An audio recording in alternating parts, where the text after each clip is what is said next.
Hello साथीहरू, स्वागत छ तपाईलाई मेरो युट्युब च्यानलमा। साथीहरू, केही दिन अगाडि हामीहरूले ओम मेगाश्री फार्मास्युटिकल्स कम्पनीको आइपिओमा आवेदन दिएका थियौँ र जसको रिजल्टको पर्खाइमा हामी सबै बसिरहेका थियौँ र फाइनली आज त्यो पर्खाइ समाप्त भएको छ र कम्पनीको आइपिओ बाँडफाँड भने अघि 9 बजे भइसकेको छ र हामीहरू यस आइपिओको नतिजा नेटबाट सिडिएसको वेबसाइटबाट हामी चेक गर्न सक्छौँ। साथीहरू, कम्पनीको आइपिओमा 20 लाखभन्दा बढीजनाले आवेदन दिएको थियो र जसमा 2 लाखभन्दा बढी आवेदनहरू रद्द भएको थियो र 17 भएको 18 लाखभन्दा बढी आवेदनमध्ये 1,47,600 जनाले 10 किताको दरले आइपिओ हात पारेका छन्। साथीहरू, आइपिओ हात पार्नुभएका सम्पूर्ण लगानीकर्ताहरूलाई धेरै धेरै बधाई।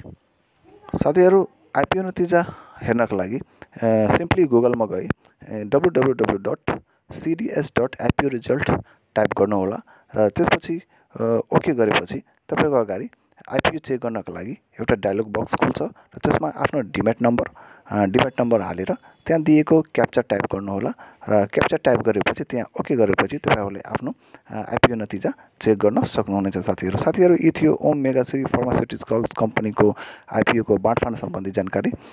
तपाईँहरूले यदि यस्तो नयाँ आइपिओ र एफपिओका जानकारीहरू प्राप्त गर्नका लागि तपाईँहरूलाई यो भिडियोलाई एक लाइक गरेर च्यानललाई सब्सक्राइब गरिदिनु होला साथीहरू, किनभने आगामी दिनमा पनि हामी यस्तो नयाँ जानकारीहरू र आइपिओ र एफपिओका जानकारीहरू तपाईँहरूको अगाडि ल्याउने गर्दछु। साथीहरू, भिडियोलाई अन्तिमसम्म हेरेर साथ दिनका लागि धेरै धेरै धन्यवाद।